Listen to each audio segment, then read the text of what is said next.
Hey, Eric. Hey, Chris. Do you want to hear a 30-second context-free clip of the conversation we had before we started recording right now? Sure. Okay, here it is. Oh, come on, dude. I burned ants with magnifying glasses. I know, and shit. but no, it's just like yesterday, he was like touching a worm, and he was Phase like, 1. He was very adamant about, being gentle with it and stuff like that, and then... Maybe he's just talking a big game. He might be, but he's just... Your other son called me a weirdo, so I had a really interesting time upstairs. Would you like to hear some hot sounds that I've recorded? Yeah, there's more of that in the outtakes, though.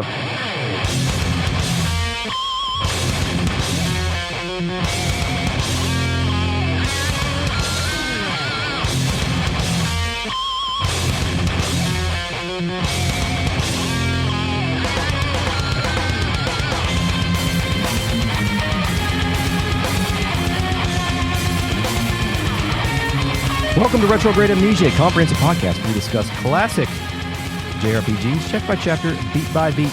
This is Season 4. We're covering a video game called Suikoden. My name is Chris. I'm joined today by Eric. Hello, Eric. Hello, Chris. I'm Eric. Hello, Eric. I'm Chris. We are also joined today and tonight and always by the RealNet, a collective of patrons who are listening to us record live. Hello, you too can do this at patreon.com/retroam. Sign up for it. It's fun. This episode is brought to you by Razm. Thank you, Razm, for joining the RealNet tonight. We appreciate you and your patronage and everything you do for us. Thanks, Razm. Yes. By the way, Razm has a Ken Cosgrove, not Ken Cosgrove, but Ken Cosgrove in L.A. Noire avatar. Yeah. What's that character's name? Can somebody help me? Why would I know an L.A. Noire character 10 years after we played that game? The main character, Ken Cosgrove. I mean, I know his face. Yeah. I know it's Ken Cosgrove in Mad Men. I don't know who... I keep forgetting the actor's name. He was married to Alex Mack in that show. I keep forgetting that Ken Cosgrove is not the actor's name. So anyway, it doesn't matter. So Eric, we are also joined by the Fake Net, our post-production AI companion and wandering flesh-eating blade in Xenoblade 2, Torna, the Golden Country. Initializing Fake Net. The body is a blade that moves while your brain is writhing. Knuckled under pain you mourn, but your blood is flowing.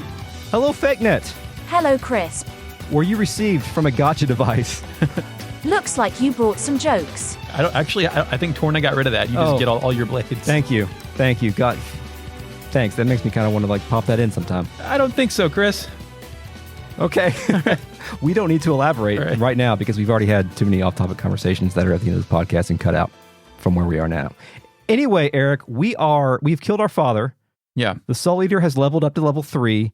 And it seems like we are winning the war now. Like some momentum has been created by our victory over Teo McDowell's forces. It's not just a victory. He got his soul sucked. Yeah. Like in Mortal Kombat 2021. He's about to get his soul sucked. My dad now lives in a magic crystal that ate him.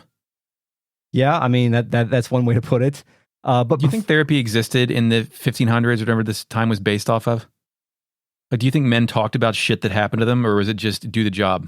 I think because there's a lot of externalized feelings in this game because this game is a Japanese RPG that is inspired by manga and anime. And the only way to express feelings in those kinds of stories, if there's no campfire, is to yell. Is to yell about them in the middle of battle. Okay, like get out your ideology and your feelings during a fight. Cut off that man's head. All right, we're back at the fuck house. Beautiful Island Fortress is playing. No time to decompress. Let's get back into it. Yeah. We're in the war room. LePont is here, which can't be a good sign. No. Theme of an advancing army plays. And LePont says our forces have already liberated the domains of Quanda Rossman in the south and Milich in the west. No shit, asshole. Mm-hmm. He also says insurgencies are breaking out all across the land, and the Imperial Army has its hands full. Yes, we're winning this shit. The rebellion is succeeding, Eric. Matthew suggests this is all because of news that Teo was defeated. Morale's been lowered. Yeah, this feels like a real tipping point for the war. We're no longer just a ragtag bunch of people. Like many JRPG stories, we stay as the ragtag, overpowered bunch until the end of the story, but now it feels like on the winning side, and there's momentum in our favor. I do like the feeling that you beat the last boss too early and the game still has to go on. The entire kind of back half of this video game feels not like a different game, but like a more advanced game in terms of the way the story is told, the way the scenes are staged. It feels like they've finally figured out how to make a JRPG. Well, as games build and accumulate, all your mechanics are fleshed out, and then once they terminate, you get to explore those mechanics rather than layer more and more mechanics onto it. Yes. LePont says the Empire is gathering rural forces in order to quell the rebellion. As a result, several regions are poorly protected. Our best plan would be to catch the Imperial Army off guard and unite the various rebel factions throughout the country. Does this mean dwarves? Does this mean elves? These are rural factions, Chris. Are we going to leave them behind? The elves are dead. We have all the live elves on our team. Yeah. No, pretty much. What about the dwarves? You know what? They never come back, do they? The dwarves don't come back. That's Fuck like them. Don't need them. Don't need them. That's like the one callback that doesn't occur. We got the callback to the fire spears. We're going to get some other callbacks here pretty soon, but no dwarves. Kasumi, who I forgot was real, is here. Mm-hmm. They say the Imperial troops were there, last seen pulling out of the Lorimar region. Yes. Am I saying that correctly? You are. Probably. Sanchez chimes in, suggesting the fortress of Lorimar, gateway to that region, is poorly protected. Humphrey is down with this sickness. Yes. Victor steps forward and says, how about it, boy? Yeah. Say, let's do it. Flick agrees, saying it's been a while since he was last here. Yeah. Last year. Does that mean he's from here? Yes. Actually, I was gonna bring that up. If you talk to the other characters that are in the war room before you talk to LaPont, they'll give you some additional information about this. And one of the things is that Flick says that beyond the fortress of Lorimar lies the warrior's village where he was born. The other pertinent piece of information is that Sanchez says that we have information that 4,000 soldiers remain at the fortress of Lorimar. So that should be no big deal. Yeah, that's like, 2 powers of the science, etc. So we then get the choice on whether to mobilize or not, right? Yeah, mobilize. Are we mobilizing? Let's get out of here. Let's do it. Gate plays. We're all here. Flick says, that's strange. No answer at all. Suggesting maybe this place is empty or abandoned. But Cleo thinks this could be a trap. Matthew asks Kasumi to scout the place. Kasumi says, hell yeah, sir, immediately. Then, like, Johnny Cage shadow steps up the gate. Yeah, yes. That effect is used like 3 times in this game. It's pretty cool. Yeah. It's a good way to present movement without necessarily having to create more sprite animation. And either supernatural power or super ninja ability. Super ninja ability, I think. Kasumi disappears, then reappears, opens the gate, and says the fortress is empty. Yeah. Quote, the Imperial troops are nowhere to be seen. And I'm like, oh man, it's a trap. Yeah. They hid. They knew we were coming. Matthew, you fool. I like how this game is kind of mixing up its rhythm, because the Kawanda and the Milich stuff was kind of set up the same way, where we had to do some missions and then fight a battle against the army, and then we recruited them. But then all of a sudden they threw Teo at us, and we got to do that. I mean, with Milich, we died the first time. Well, yeah, but we just had to go on a series of missions in order to overcome the battle. And then they threw Teo at us, and that all escalated very quickly, and now we're going to initiate another battle, and there's no one fucking here. Victor wants to know the meaning of this and joins the party. Tyr auto walks into the fortress and finds a graveyard. Is this fresh? The dirt does look a little disturbed. Victor wonders what's going on. What did you perceive here? Like fresh graves? I kind of knew what I was seeing here, so I perceived it as graves that have been dug up. Leo and Matthew roll up, the latter saying there's something, quote, very wrong here. We need to scout this place before we advance any further. And very wrong here sounds ominous, but because of the localization, I don't know if that's intended or if they didn't know about a thesaurus. Yeah, possibly. Cleo then begs to be included. Quote, the deaths of Gremio, Master Teo, so much has happened. I'd like to be in battle so I can try to forget. Besides, I can't let Pawn upstage me. Is that last line there if Pawn's dead? That I was actually going to wonder the same thing. I'm not sure. Because it could apply, really. I mean, like dying in glorious battle versus your dad could be an upstage moment. Yes. So work won't save your mental distress, and usually it just makes it worse. Cleo, please go home. Yes. I mean, you will not forget about death by incurring death. I choose the rest of my scouting party. Inflicting death, excuse me. Same thing. I choose Moss, Mies, and Most because the guide said it would be handy in 5 minutes. Oh, yeah, that's true. I chose Mina, Gen, my new favorite character, and I chose Ruby as well, but I don't think we have Ruby in this podcast yet, but I did bring Ruby. I'll talk more about Ruby when we actually recruit him. I checked... Time paradox.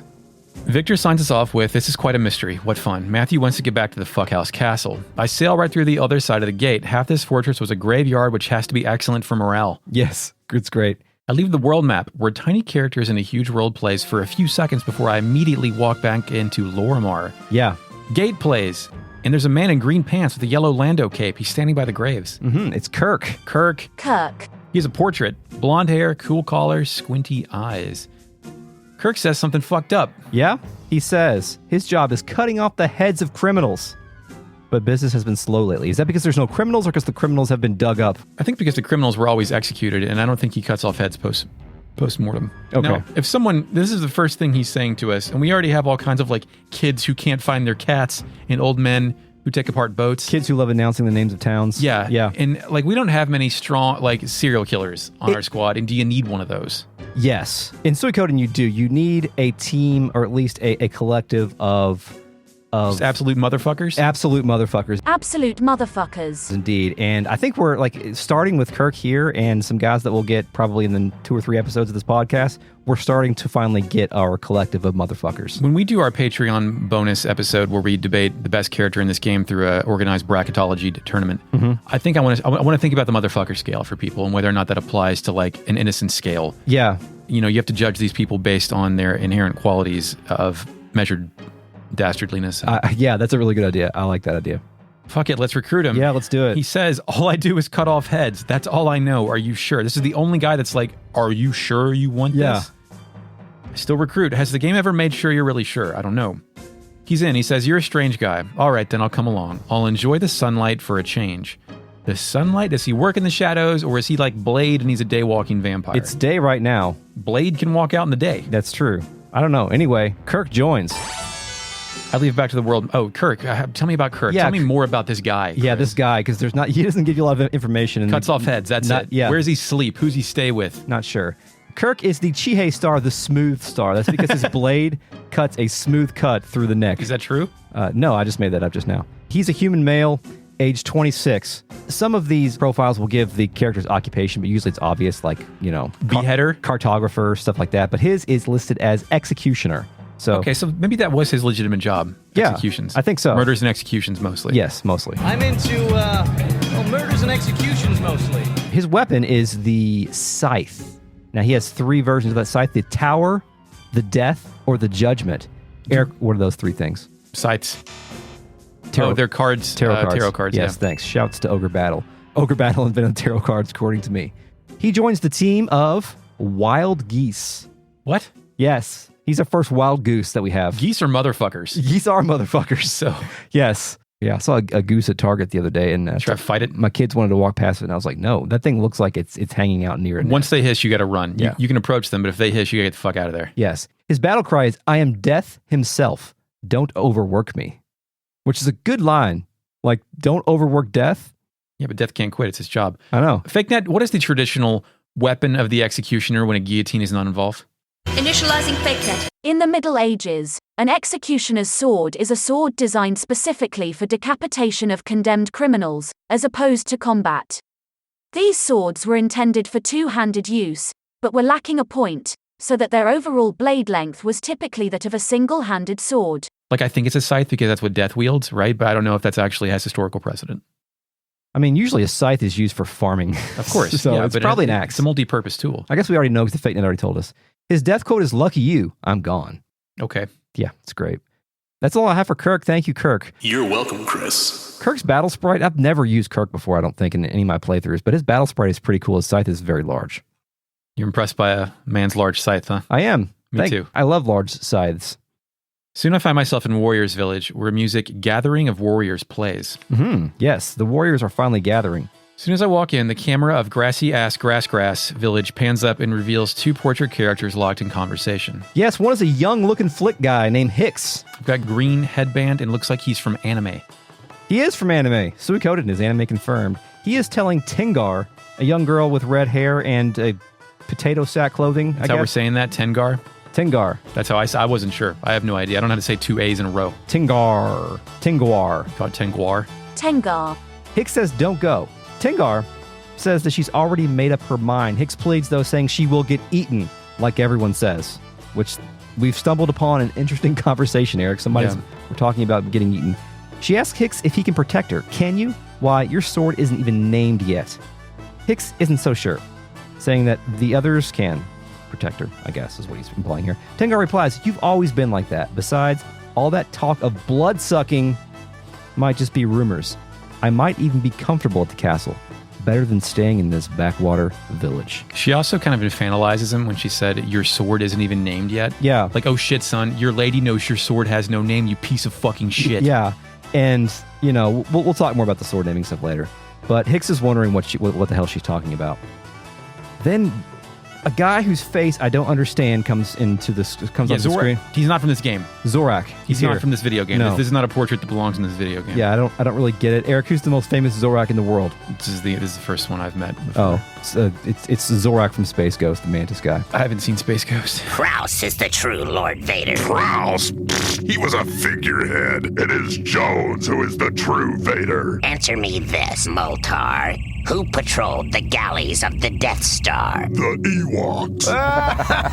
Don't patronize me, Bantha fodder. Yeah, it's Sorry, weird. It's weird, Eric. didn't happen for me. It's okay. You can still watch it. It's Like on that in Mystery, the talking robot theater. I don't really movies thing. Yeah. I've never Comedy Central. We didn't get it until like the late 90s. Yeah, well, they're on HBO Max now, so you can watch them if you want. And Anyway, Zorak, who is dressed like Doctor Strange, screams, "Tengar, I told you to stay in the house. You're a bad girl. What if Necklord shows up?" Neck Lord. Fucking Necklord. Lord of Necks. Not a question. A lot to unpack here, Chris. Yeah, Neck Okay, Lord. women have to stay in the house here in Warriors Village because I'm guessing because this is 1996 and there's no tropes to subvert, women cannot become warriors. Yes. Is the most likely scenario here. 2, Neck Lord. Yes. Is it like neck, like vampires suck the neck, but the Lord of Neck sucking? Is that like a weird translation? That's just his name, Neck Eric. Lord. Neck Lord. Lord of Necks. Fake net, when you Google Neck Lord, what else shows up? Initializing fake net. The home address for a fucking guy named Neckord Nickerson. Sick. Wow. Victor. Yeah, it's like someone says Neck Lord, and he's like, what? Neck Lord? Neck Lord? Yeah, Victor activates. I mean, Victor's been activated this whole game because we've known him for a very long time since Gregminster, but now Victor is really activating. He recognizes his name, Neck Lord, Lord of Necks, and he runs up to the group and starts asking questions. Zorak demands to know who us people are. Who are you people? Yes, but Victor says that he is the one asking questions around here, which I guess is true. Cleo tells Victor to calm down. Settle down, buddy. Yeah. Thank you, Cleo. I'm glad we had to bring Cleo, and Cleo has more dialogue. I'm glad Cleo was not retired. Yeah, when the game needs to have more than one character talk, it's going to mandate you bring more than one character with you. Yes, absolutely. And since Gremio's dead, it's now Cleo. Hicks wonders if we are the Liberation Army, which is true. He saw us attacking Milich's castle. He has also seen this bear-like man, Victor. He's also seen me and 3 dipshit blacksmiths. Yeah, that's true. What the... Victor takes offense despite this rather accurate categorization of Bear Man. Zorak asks us to join him in his house. He will tell us about Necklord. Zorak walks over, grabs Tengar, screams that it hurts, and asks not to pull her arm out of her socket. So, like, Zorak drags Tengar into the house, and we're supposed to go meet both of them in the house. I wrote down, my only note for this is sickosyes.jpg. Yeah, are you enjoying this? Yeah, taking into a house, talk about Necklord and Warriors Village. Yeah. Hell yeah, son. I'm into this. Yeah, this is really great. We're supposed to be fighting evil generals, and now we're fighting Necklord. Yep. What is a Necklord? Yeah, we're going to find out, Eric. Let's explore this village of warriors. Yes, this village is more rural than the other areas we've seen, with the exception of maybe Rockland. NPCs. The first guy here wants to go to, quote, Qlon Temple to pay his respects. Yes. I don't know how to interpret cues that aren't followed by U's. Yeah, also we have a character named Qlon who's a 10-year-old boy who announces the name of our castle. That's very confusing. Oh, really? That's the exact same name? It's the exact same spelling for that it's kid. like, what, the dancer and the cat had the exact same name? Yeah, I think it's probably just an inconsistency in how those were localized, and they saw the same word, similar word, and changed it over. I don't Ship know. it. I don't think there's actually any connection between the two. Another says this is Warriors Village, and it's famous for the village chief's lengthy speeches. We're going to hear some stories, Chris. Great, love stories. A guy up and to the right says, that Flick, it's been 5 years since he took off on his coming-of-age journey. It must be some kind of record. Yeah. Did you have Flick here? I did not. If you have Flick, he says, Flick, buddy, it's been 5 years, and Flick will say nothing back. Hard as shit. Flick's on the coming-of-age journey of a lifetime because he's in the middle of a rebellion. He doesn't fuck with your, adventures in the woods and fighting necklords. Until now. Until now. Until now. Fucking Marco is also here. Finally, Marco. Were you wondering if Marco was going to show back up? I forgot all about Marco. Yeah. This game's such a large cast. Like, there's like a sliding scale of NPCs that just fall out of my head. Yeah. Marco says, you want to play a game? And I go back and check my notes, and I'm like, hell yeah, Marco, let's do it. If I win 5,000 more bits, I can recruit Marco. I win close to 100,000. Marco says they'll keep their promise and join. Marco joins, then leaves. Chris, can we finally talk about Marco? Marco joins. Yeah, speaking of forgetting Marco, I didn't pull I think up Marco. Joy time played back there. I don't know. Yeah, I think it did too. Marco is the Chitai star, the retreating star. It's not Yes. cool. No. Marco, how old do you think Marco is? Anywhere from 7 to 38. Marco is 13. I thought Marco was an old lady. Like because the hair's kind of gray, whatever. But they're really into gambling, which old ladies also very much are. Marco will join the team of archers for some goddamn reason, along with some various other archers. Marco's battle cry is "Watch it," and Marco's death quote is "Wait, wait, oh no." Thank you, Marco. Marco cannot join the exploration party. Thank you for your service, Marco. Yes, I love cups. After that, I walk into the armory. It's bigger than it looked on the outside. There's a nice wood cabin finish in here to go with the rural aesthetic. The place has a dining room with a lit fireplace and even a china cabinet, the most useless of house decorations. Mm-hmm. 2-bed bedroom in the back, too, with a lady wandering around. I wait until she wanders into the bed. Then I get in the bed, too, and we speak. She says he's always trying to be a big shot, but I happen to know that he's engraved my name on his sword. Chris, is that a metaphor? Does my guy have a weird tattoo on his sword? Oh, no, Eric. I think that's a tradition of Warriors Village, actually. Okay. Yeah, sorry. The woman briefly traps me in the bed, and it's a struggle for me to leave, but eventually I do. Good. And we part ways and never speak again. The armorer, who also lives here, doesn't say shit. He just wants to sell me armor. Yeah. I can get, quote, full armor for 57,000 bits, but it won't fit anyone. So I buy from some dragon armor for tier only. I gotta go hit up Gaspar for some more cash. Yeah. That's all I do there. I went to the item shop. Item shop. Item shop. There's no counter. It's just some lady. Mm-hmm. She sells champion crystals for no more feeble enemies. 200k. What's this do? What's a champion's crystal do? No more feeble enemies. I think description. I think any enemies that you would run into where you would have the let go option. I've never used such options. You don't? Absolutely not. I fight and kill everything. What if you're in a hurry? Oh, like I have to go to bed and there's a save point? I stay true to my code. Okay, That's what I do. Well, anyway, I think it just reduces the number of random battles that you would incur that are easy. Shit, that would have been better. Oh my god, damn it. Fuck. Yeah. They also sell a lightning crystal for 8k. I don't care what that does. I'm not going to use it. A guy in the back has a top hat and looks like the lead Nazi whose face melted in Lost Ark and got mixed up with some steampunk LARPers. Whoa. I got birthday party magic, man. But one of us has kids. One of us watches film. I'm not going to hire a magic man for my birthday party. I'll just ask, like, I don't know, you to do something silly. Just give me a disguise. Yeah. All right. I'll do like really shitty magic tricks. Yeah. His open palmed hand is on full display in his portrait. He says, "My name's Window. I'm not a warrior yet. Actually, I don't even want to be a warrior. I want to build stained glass windows." Just like me. You can do anything you set your mind to, Chris. You can. Are we still looking to commission a stained glass window of Laguna? I think we discussed this. Yeah. I do think it would be with our current Patreon budget to replace your office window with stained glass. I think we could get that done. Okay, but it would minimize the light in here greatly and greatly affect your day, but yeah. I think it'd be worth it. Okay, well. You don't need natural daylight, Chris. Buy a simulated daylight light. Fuck your mental health. Fine, it's all good. Okay, cool. Where else we got to go? Anybody else? Yeah, we More can't guys? recruit this guy yet, although we clearly will at some point. Yeah. Top right house. One guy in here says the warrior sword is his most prized possession. Quote, "In this village, we have a tradition of engraving the name of our most beloved on the sword." Moose is in here. He Yeah. has an orange hat and ultimate emo 2003 hair with half of it flopped over one eye. Moose asks if we have any work. You know what I do? I recruit Moose. Oh, you recruit Moose. I do too, but it doesn't work. But it works for you because why? He replies, "Moss, Moose, Mose. You've all joined the Liberation Army Master tier. If they believe in you, so can I. If you'll let me join." Moose joins. The Chiku Star, the Star of Ambition. He's age 42. He's a master blacksmith, of course. We all knew that, right? I thought this was the endgame blacksmith. It's not. No. One more of these guys. There's one more. This guy can take your weapon up to level 15. The weapons can go to 16. You really, in order to get through this game, you really don't need to go higher than 12. So if you don't get this guy, you'll be fine. But not true. Slaughter everything. I I agree. It will speed things up. I wish we could dismiss the lesser blacksmithmen. Now that like they're not even necessary, you don't even have to go talk to them. Like Moose will now take all your shit from 0 to 16. This is the only Suikoden game that I can recall that has multiple blacksmiths. I support it in theory, but it is an alarming redundancy at the castle. Yeah, other games have one blacksmith that you give new hammers to, like Zappa. Ye be me. Moose's weapon is the hammer, of course, the brass hammer, the bronze hammer, or the copper hammer. Hammer don't hurt him. Yep. He can participate in the blacksmith attack, which is a you know what that is, right? Do you need all of them, all 5? No, I think you can have 2 or more. Okay. He participates in the war battles on the team of Black Golds, whatever that means. It's the Vegas Knights, Chris. Yeah, sure. He's along with, I don't know what these guys are, Mies and Moss, not Mose, because Mose is on the Secret Factory team, I believe. His battle cry is, "Uh-oh, where's my hammer?" And his death quote is, "Somebody take my hammer." That's right up there with "I, ye be me," I think.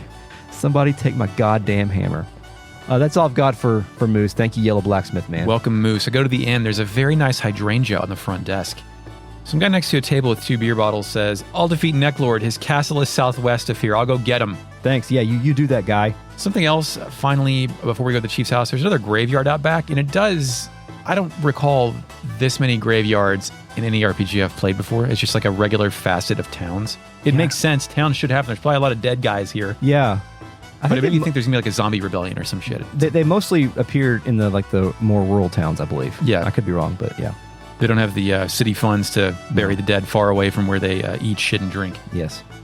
Chief's house. Yes, let's go into Zorak's big old log cabin. Everyone is in the back. Zorak, which again is his name, is standing near 2 suits of armor, and it looks like they're NPCs. I speak to Zorak in music. This is just a rumor, plays. Of course. He says, it was about 3 months ago. A man named Necklord came here as general of the local Imperial troops. With frightening magical powers, he turned men into zombies and skeletons. Fucking shit. Cleo realizes this is why we saw so many graves, but I think she forgot to specify we saw so many empty graves. Chris, in this context, are skeletons just zombies absent of flesh? They're the same powers. Yes, but skeletons can wield swords. Zombies cannot. They can just have tearing ability. Like they have raw, like brutality, like flesh. When I think of a skeleton, they can't equip items. When I think of fantasy skeletons, they usually have items. Yeah, they usually have a circular shield and a small sword. Yeah, but zombies usually they're just grabbing you with their hands. But their flesh can tear. Yes, that's true. Okay, and skeletons can't turn you into skeletons, but zombies can turn you into zombies. And skeletons can't tear flesh because they can't eat. It just falls through them into their ribcage where they cannot digest. They don't even need to eat. Yak, I'm the bone. That's right. It's good gut pasta. Zorak continues. He then began threatening the local village with his zombies. What he demanded was ... Then Hicks realizes that I guess Hicks is not privy to this information previously, to send Tingar to the castle. Now Victor seems to know this Necklord, as he mentions. Zorak says the other villagers gave in to his demands and delivered women, but not us. Women only? Women only. Jesus Christ. This is the warrior's village. Once we were ...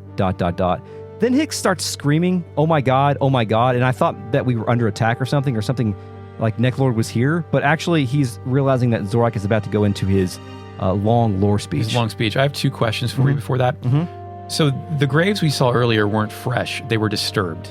Yeah. So you could resurrect zombies. That's what I think we're supposed to be reading this, yes. Do you also read this as the warrior's punishment? Because as we'll find out, they don't let women become warriors, so other women who can't defend themselves get taken by a vampire named Necklord. Oh, yeah. That's, you know what? Like, is this upsetting the balance of the enforced binary of men and women in the warrior's village? That's the parable here. Because I don't think any women are being abducted from any other village that we have access to. Yeah. I think you're right. There's probably other like small villages in here that aren't represented in the game, but I think that's what he's referring to. But yeah, I think you're right. I think that's the lesson that the warriors are learning. Although I don't think they ever derive any. No, I'm pretty sure they just continue with their damn ways. Yeah. Anyway, no one learns a lesson here. We'll check again later. Zorak says the village was founded by Clift the Crusader following the capital F final battle. Final battle. And we are his descendants. This village has traditionally been defended by village chiefs, but peace was not always guaranteed. There were a number of times when the village was endangered and several chiefs went to war with their clans. 5 chiefs in particular became renowned. They were ... It fades out. Fades back in. We're at the end of the story. Victor says... I thought it was fading out to go to a flashback, but it wasn't. Yeah, it was great. Victor says he had a hell of a time, which I really appreciated how he said that. Cleo also notes that the sun has set. He sure likes to talk, she says.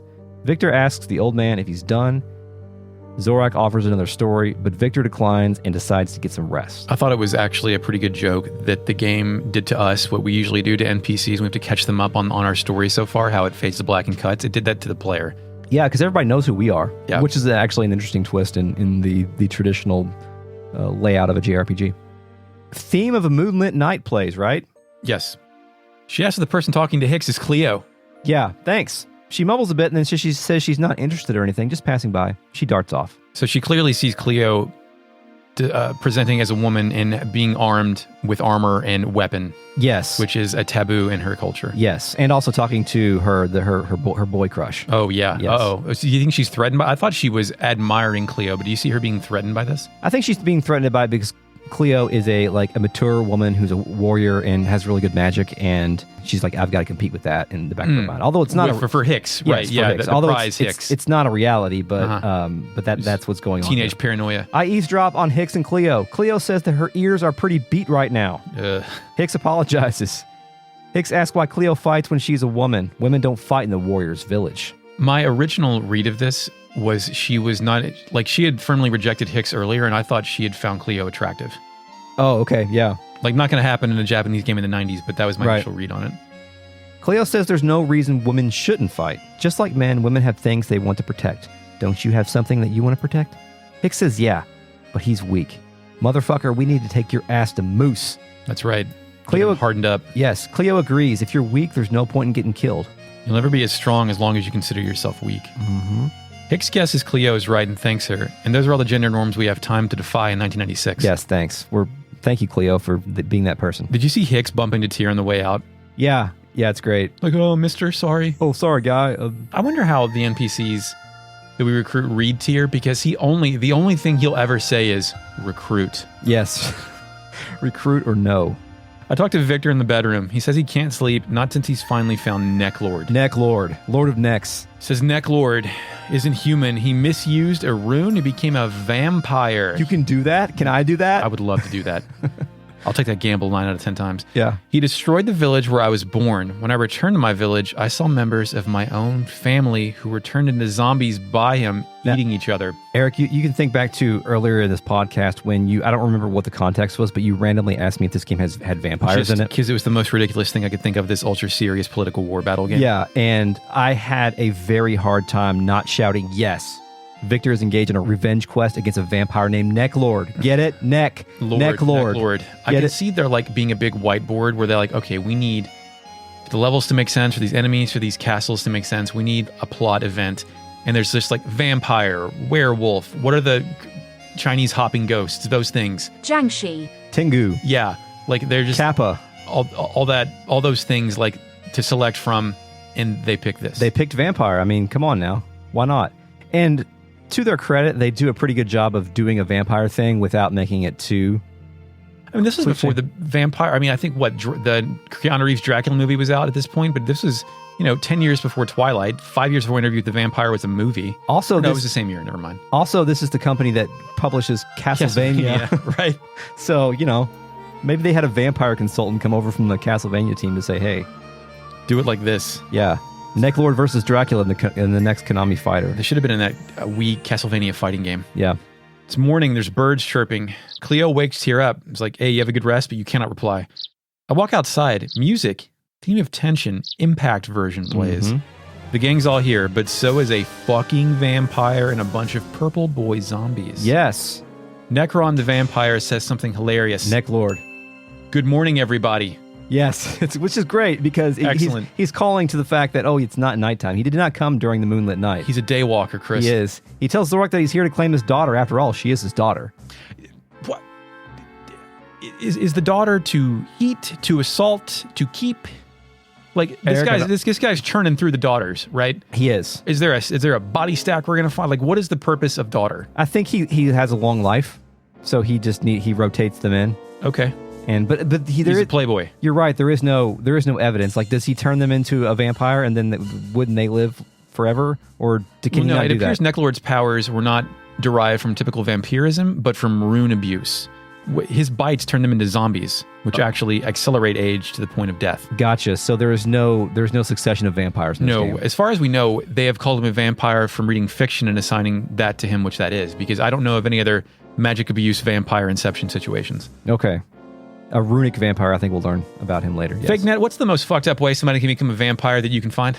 Initializing FakeNet. Descendants of Cain, dying without being baptized, and my favorite, from Vampirella, blood-drinking aliens who happened to come to Earth and whose DNA was altered by Earth's atmosphere, and this DNA mutation is why they can no longer survive sunlight. Yeah. Mm-hmm. Zorak identifies this man as Necklord and asks what he wants. Necklord replies, I came to get your daughter, of course. It should be obvious. After all, she's your daughter. What? Say my daughter? You mean my daughter? My daughter? My dad? What? Zorak says he won't let Necklord have Tengar, his daughter. Hicks gets in on this shit and stutters, saying, "That's right. Besides, why are you here in broad daylight when you are a vampire? Have you no shame?" Chris, do vampires have shame? That's what I was. Name one. One vampire that has shame. They express regret about what they have to do, but not shame. Alucard in Castlevania 3 because he looks dumb before they redesigned him. He's in Castlevania 3? Yep. Shit. Yep. Necklord Alucard spelled backwards about Dracula. Oh, man. Yeah. Cool. Yeah. Wow. Just making sure you knew that. Hey, race car spelled backwards? It's race car. Yeah. Necklord answers, "Shame. What are you talking about? I became a vampire by using a rune. So I happen to be a well-bred vampire." Chris, the localization is bleeding out and dying. It is, because if he used a rune, then he's not well bred. He's not bred. He's a runic vampire. Yeah, the runic. I think they were supposed to be like ultra pure and not well bred. Yes. Like the ultimate purity. Like this is like, I would accept this as the origin story of all vampires. Yeah. Yeah. Besides, the sunlight is no big deal. It does make me a bit sleepy though. I imagine this scenario as sunlight being one of those things as genetic diversity devolves down the genetic line, they become more and more susceptible to sunlight. So sunlight to him just makes him tired. Yes. Like me. Zorak commands Necklord to leave or else suffer under the power of the warrior's village. Yeah, I don't. These guys look like they have no power. No, they don't. They have no portrait characters that aren't children. NPC and Zorak surround Necklord, then all get one-shotted simultaneously. Necklord gloats. "So I have seen. I suppose that is about the best that humans can do." I imagine this happens every time a daughter gets abducted, by the way. Yeah. Like him knocking them all down like bowling pins. Victor steps up to the plate. "Damn you, Necklord. I've got you now, prepare to die edition of Dark Souls." Mm-hmm. Cleo screams Victor's name, then Cleo pushes Tyr's NPC forward, and we're on a battle where Ultimate Enemy plays. Yes, it's boss battle. What happens when you try to hit Necklord, Chris? He dodges into bats. Fuck yeah. He's got a bat dodge. It's great. It doesn't even have to be frame perfect. It's just a bat dodge. Nothing can hurt him. And we just keep fighting him for X amount of turns, I think. You can't really damage him. You can't do anything. And he kills you. Afterwards, we're laid out. Necklord says, "Goodness." Theme of Tension Impact version plays. Thank you. "Goodness, how famous I've become. It's a tough life." He then requests Zorak's daughter. Famous? Famous? Famous. How famous I become? Yeah, because Victor was like, "Oh, I know who you are. I'm going to kill you." Oh. Because he has no idea who the fuck Victor is. Okay. He then requests Zorak's daughter, who will have the honor of being his 70th bride. 70. 70. 70. There's no explanation why he did not kill us all, by the way. Like, why doesn't he just kill us? Yeah, he could have taken out the Liberation Army right here, right now. Maybe he doesn't know we're the Liberation Army, because later he does, and maybe he's bored.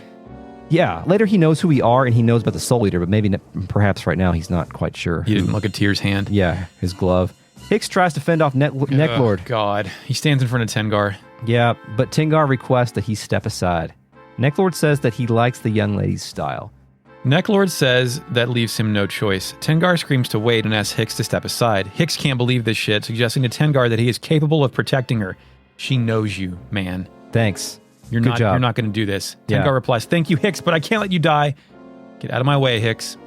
Necklord steps forward and says, "I like your style, young lady." Tengar asks Necklord to promise not to harm the villagers if she goes away with him. Necklord, a lying vampire, replies, "Of course, you have my word." Hicks, who is still standing up and can do anything he wants, says, "Tengar, I swear I'll come rescue you." So, is there any hope for Tengar? Like, is this just like, this is the last, is there another woman here? The only woman we saw was the woman in the armor shop. The one I got in the bed with? Or in the item vendor, I think, was a woman too. Okay. Those are the last ones. Means of economic production. It's great. Now Tengar tells Hicks she'll be waiting for him, which is so sweet. She will be waiting for him. Have you ever just had a vampire come and take away your girl? No, I haven't actually. Me neither. No, so I can't relate to this.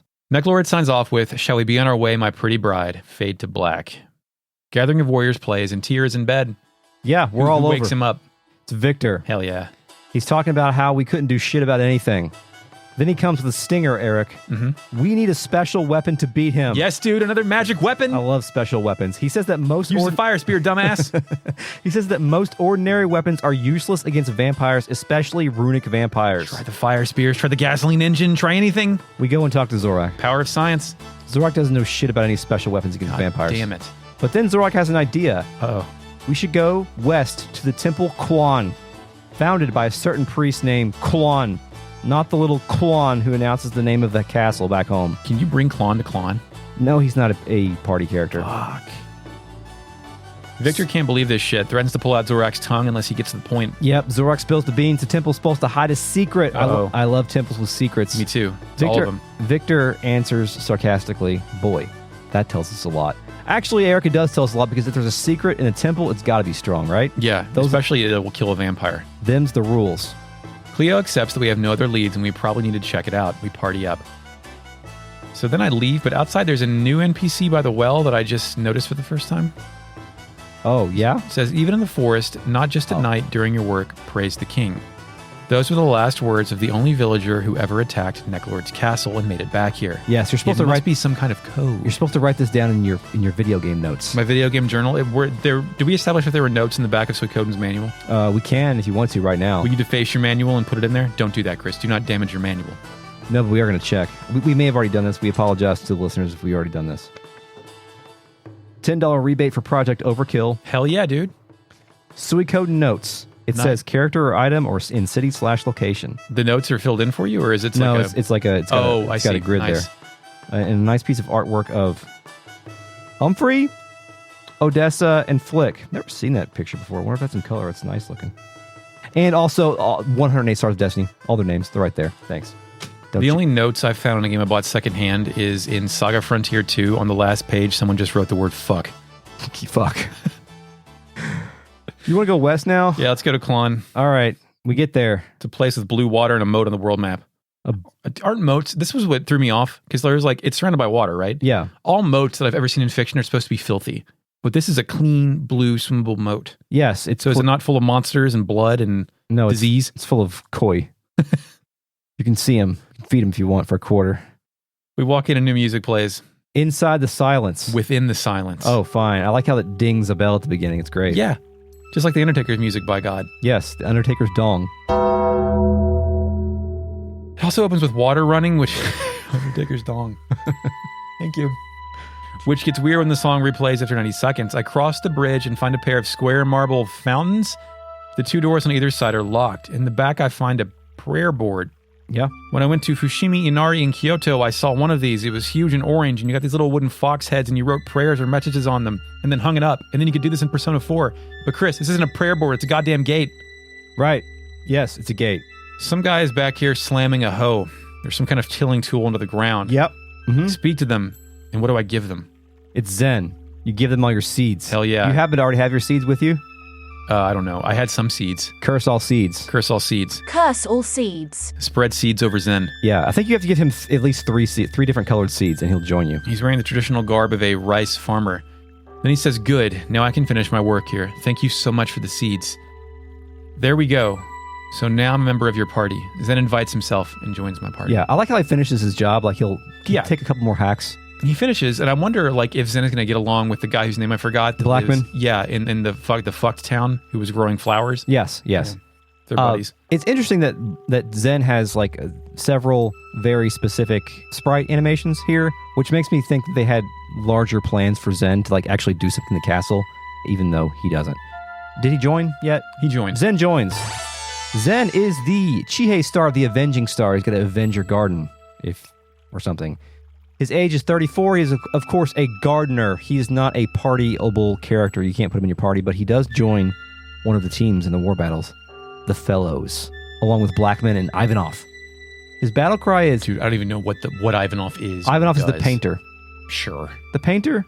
I know the painter, but I remember Ivanov we got in Milich's castle, right? Yes. Okay, the character battle's going to be a bloodbath in my head, man. I don't know. I'm sorry. You want me to bring some visual reference material for you? That's too much work, no. Okay. I won't let you trample my flowers. His death quote is, someone, my flowers.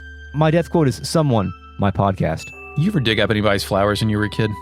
I don't think so. They get so angry. Oh my God. Yeah, I would get angry if somebody dug up my flowers. Shit. That's the first time I ever heard different kinds of profanity was when my uncle discovered that we dug up his entire creek bed flower display. That's awful. Yeah, but like I said, it feels like that they had a mini game or something planned for Zen. The Xenogears wait. Yes, but he just stands there. I think he stands in the Milich Rose Garden and says something, but that's about it. There's nothing that you can do to grow a standing food. fellow. Yes.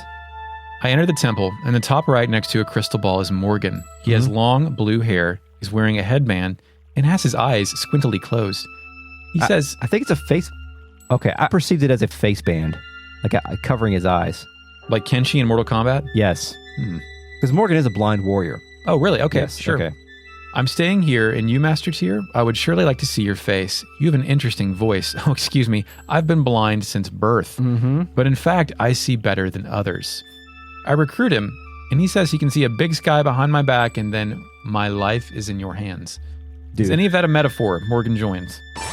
Thanks for your arc, Morgan. Morgan's now on our team, and I think you're right. I'm looking at the artwork, and Morgan does have just squinty closed eyes and not a thing over his head. That makes sense, though. Morgan is the Qlon star, the strong star, age 22. Aren't even the world star? I hope so. Morgan's weapon is the fists, so he's similar to Pawn, sort of. The divine breath. Yes, talons, hooked talons, or hawk talons, which is great, I guess. Morgan can participate in the martial arts attack.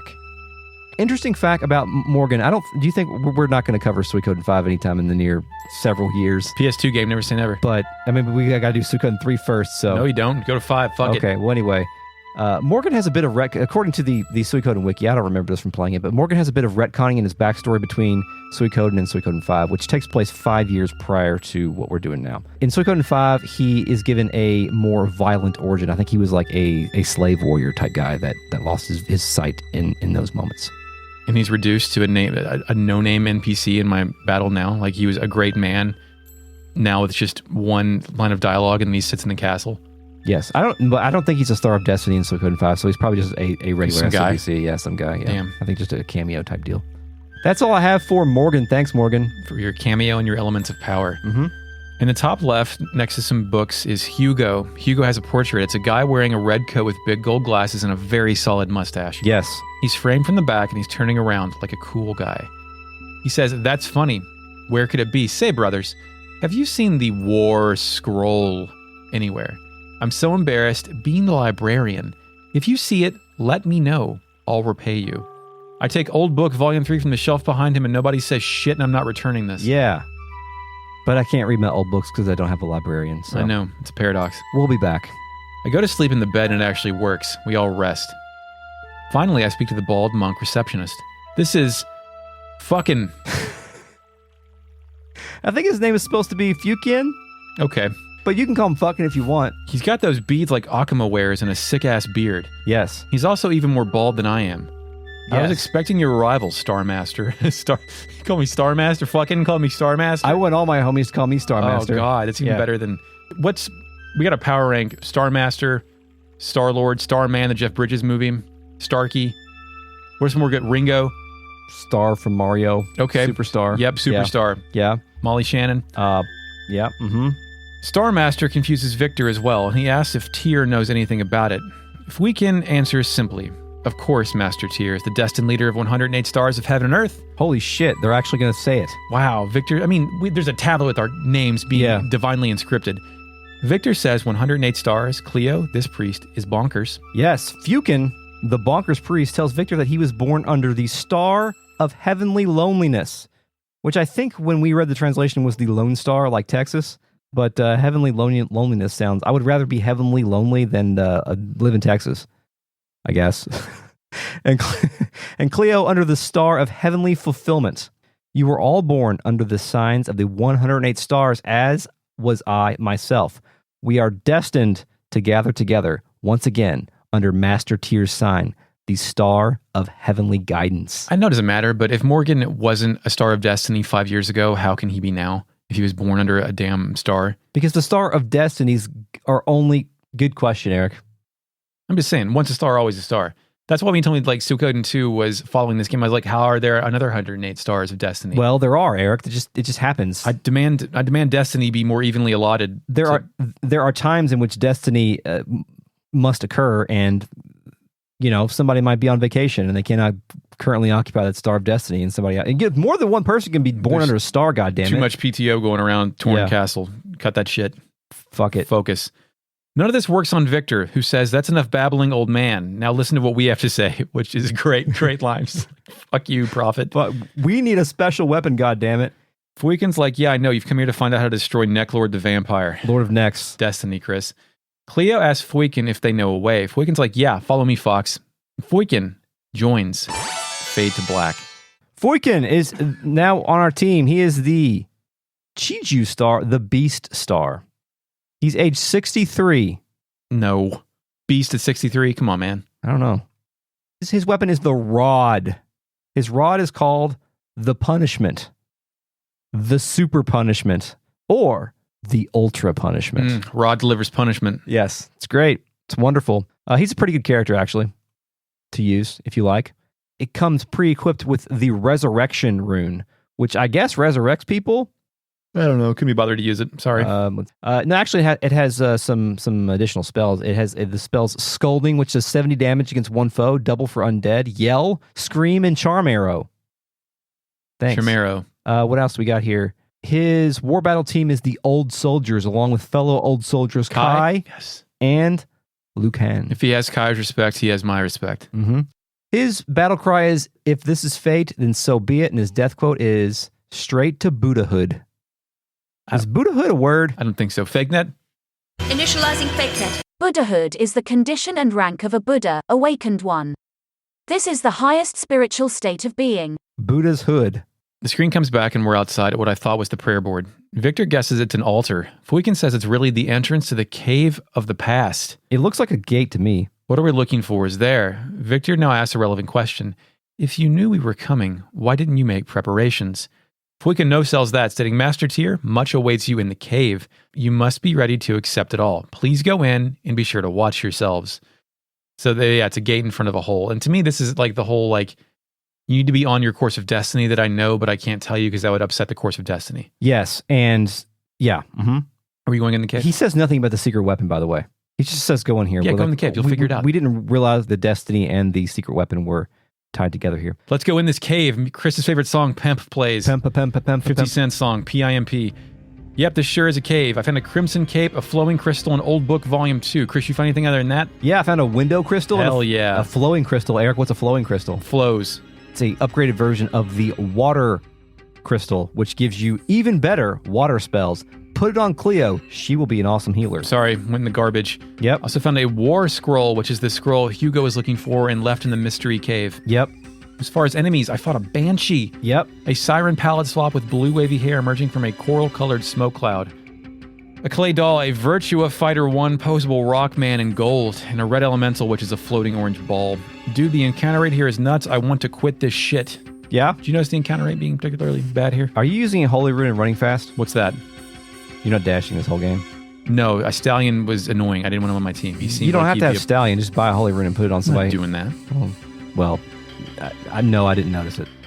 Crowley, who I assume is Aleister Crowley from Magic, is a guy with a huge beard, a purple robe, and an absolutely tortured edgelord portrait tucked behind another fake wall that I find. Yeah, he's in a secret lair. He says, ho ho, you found me. I didn't think anyone would come here. Recruit me? Perhaps when the castle is a little bit bigger, I'll consider it. Chris, how's this guy in a magic cave? No, I got a castle. He's a magic man. Shit, you're right. He's a ho-ho man, too. Is this our first ho-ho old man? Or I think we've had a ho-ho before. Yeah. This is our second ho-ho. I like this one. Eventually, I find a goddamn pedestal like it's the Master Sword, and the music stops and noises. Cave wind and rats that I captured from the game begin to play. Yes. Did you notice that the sword is not like plunged into the pedestal like the King Arthur sword or the Master Sword? It is floating and pointing upward. Excalibur, please. Yeah, I'm sorry, Eric. I just, I saw that recently. The sword has a damn name. You saw Excalibur? Yeah, they have it at Disney World. Oh, I thought you meant the 1980s Welsh movie. Oh, no. Okay, I was like, what are you doing watching Excalibur, dude? I saw the Excalibur. And Kate Bush. It didn't come out. I'm not the king. But this sword is floating and pointing upwards. Yeah. Like I don't get. You don't fuck with that. I'm too good for this shit. Victor knows what's up. Says this must be what the old man warned us about. Cleo says not to get too close, and Victor replies, "No problem, don't worry." Then something I never could have predicted happens. The sword. It has a name and a portrait. Sword talks, Chris. Yes, the Star Dragon sword says, "He who awakens me, be cursed." Which is great. I love it. It makes a noise and explodes in black light and thunder.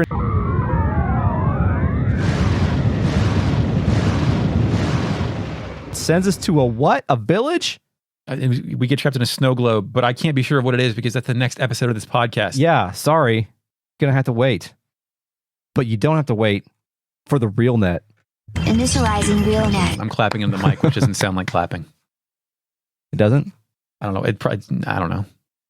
You tell me. I don't know. We have pretty good mics these days. Eric Von Ein says Tinguar. Yeah, Like, styled like Guar of Guar fame. of course. Guar is like...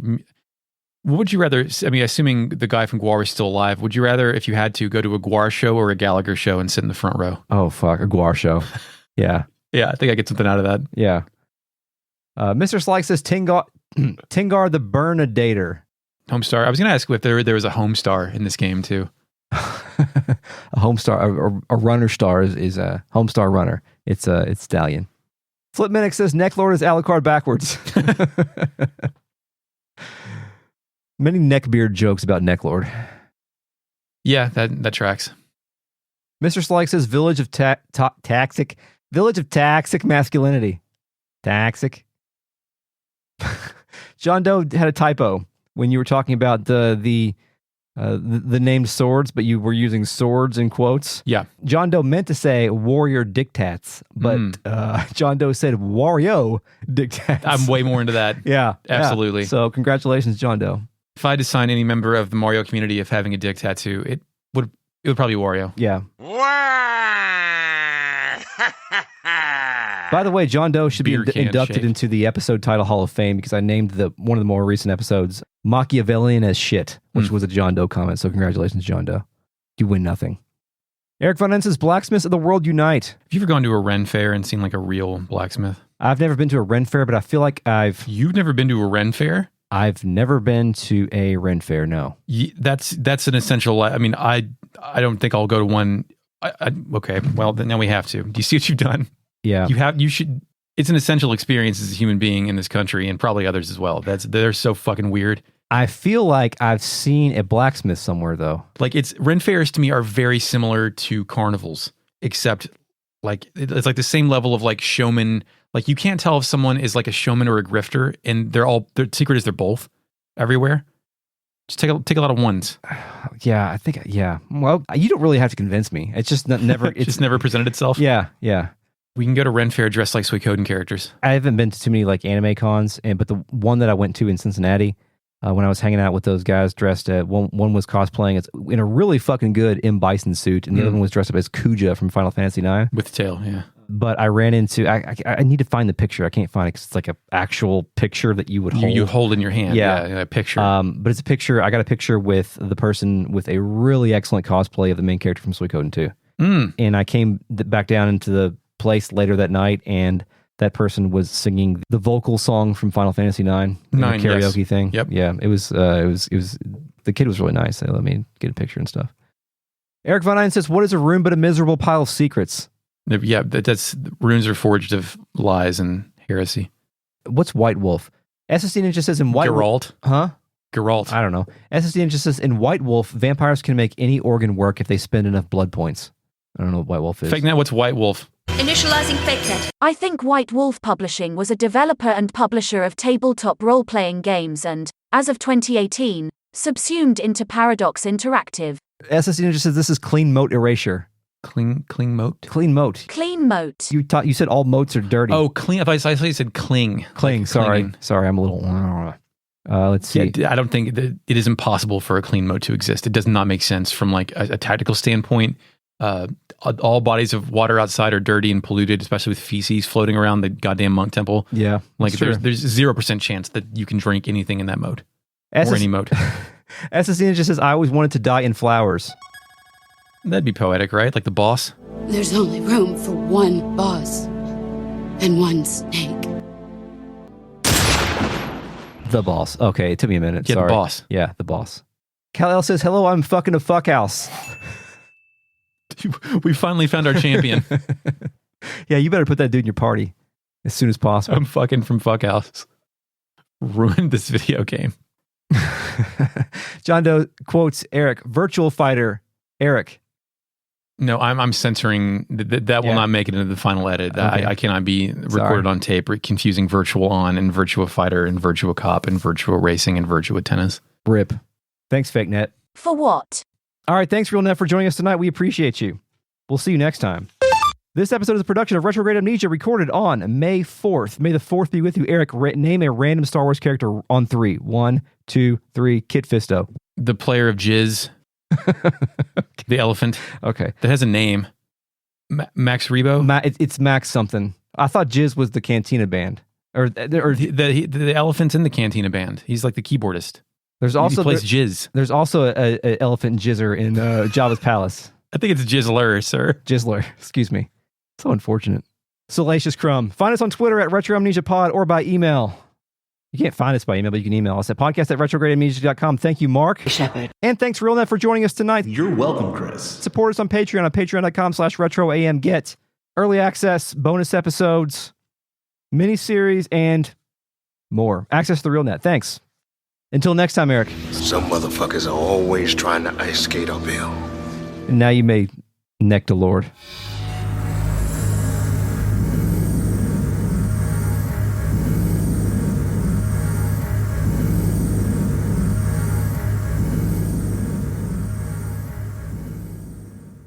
That's what he says in Blade before he kills Steven Dorff. Testing 1, 2, 3. Eric, test. Hey, what's up, Chris? How you doing? Pretty good. I started doing a weird Eric thing where I'm writing down the games that I play just so I can remember and reflect upon them. Yeah. And I've fallen behind in keeping up with it, so I'm going to read you what I have so far for 2022. And I may be missing some things, but Total War 3 Kingdoms, Kirby's Pinball Land. The Game Boy? Yeah. Good game. I'm putting anything on here that I spend like more than like maybe a half an hour with, right? Not complete. Super Scope 6 Mole Patrol. With a Super Scope? Yeah, I hooked it. I have one somewhere. Nice job, dude. And at some point this year, I hooked it up, and me and the kids played Super Scope 6. Donkey Kong 94, Death Stranding, Elden Ring, Lego Star Wars, and Jedi Fallen Order. There's probably something in there that I'm missing. Suikoden, but that's what I've been doing. It's a nice allotment. May I read you mine? Yes. Oh, you got yours on your phone? Mine's stored electronically in a spreadsheet. Oh yeah, I see. That's the problem, is that I will not update it if it's on my phone. Well, it's also on my computer. That's the beauty of the internet, sir. It's called cloud technology. Access it on any device you want. Yeah, I know that, Eric. That's how we produce the podcast. We use cloud technology to send the files back and forth. All right, these are games that I have finished this year. XO1, The Artful Escape, Narita Boy, Lake, Bulk Slash, The Gunk, The Forgotten City, Unpacking, Cyber Shadow, Sonic Generations 3DS, Ring Fit Adventure, Paradise Killer, Elden Ring, G-Darius HD, and Norco. Oh, I downloaded Norco the other day. It's fucking good. Short. Yeah. Like 5 hours maybe. I'm going to finish Jedi Fallen Order, which I'm almost finished with, which... I don't think I like that game. I wrote about it on Discord earlier when we were talking about it, but I do not like many of the choices that they made from a design standpoint, especially some of the stuff that they did to try to say, we want to be like Dark Souls. Like, none of that stuff works in this game because the combat isn't good enough for that. But it does all the things, since I'm like into Star Wars right now with the kids, it's doing all the things that Star Wars should do, which is like remind you of things that you like, but not go too hard at it. I think it goes a little bit too hard. Well, I haven't gotten towards the end, so maybe that's the case yet. But I think early on, it's like, oh, there's Inquisitors in this, and I'm currently watching the show that introduced the Inquisitors. Oh, there's the Wookiees is probably a little bit too much. They look pretty weird. The Wookiees look bad. They look bad, and the generic Wookiees, like Tarful, looks okay, I guess. But that, and then they did the Frozen Jedi Temple thing. There's like a whole Clone Wars episode on that. Oh, really? Yeah. Where they get their crystals or whatever? Yeah. He says something about how Yoda melted the waterfall, which is part of that puzzle. And that was... I just thought that was all random lore shit. I didn't know that was anything. Yeah, no. And so there's a lot of that stuff is new. The Night Sister stuff is deep in the Clone Wars lore, and a couple of other things too that I'm probably forgetting, but it pokes that stuff enough and does a pretty good job with it in terms of using the canon to keep me playing. And by the time I'm like towards the end of the game to where like I've got like most of the lightsaber shit, I feel pretty powerful. But yeah, it takes the wrong cues from Dark Souls. I think it takes too many cues from Uncharted in terms of the climbing and stuff. By the way, is this a hot take? Uncharted has done more bad things for video games than good things. The good things are the performance capture stuff. The precedent set by that. I don't even know if that's a good thing because they invest so much time and money in that. That's true. Who fucking cares? Yeah. Like, I understand, like, you're trying to make it like a film and a movie, but I think the tech flex of the ship with the cargo in Uncharted 3 and obviously the train in Uncharted 2 were better than, like, trying to simulate drama from advanced mocap studios. And what I'm talking about, the bad stuff, is the excessive climbing stuff. Yeah, that was a means to an end. Like there was a chance to give you something to do other than shooting, but not make it abrasive. Yeah, but I feel like we're still doing that too much in other games. Oh yeah, absolutely. Which I think maybe I don't think we learned the right lessons. Cal Kestis got to climb.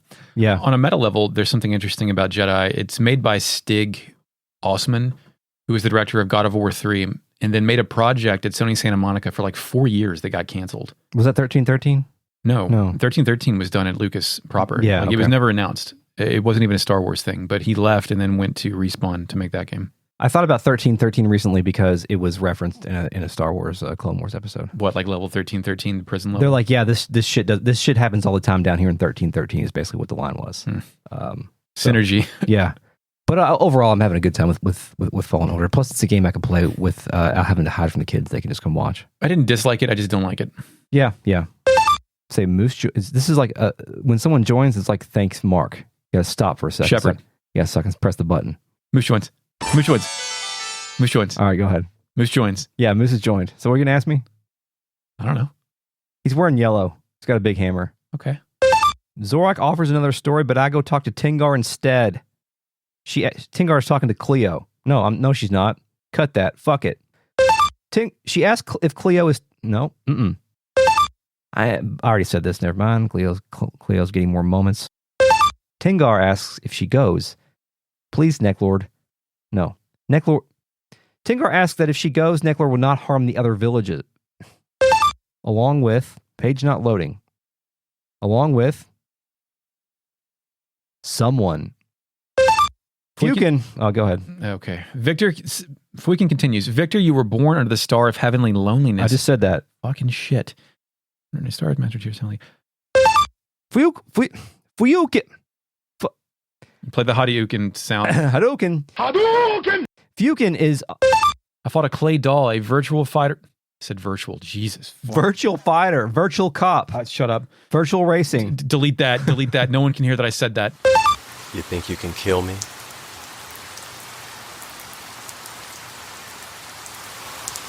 Yes, I can. I've always been better than you.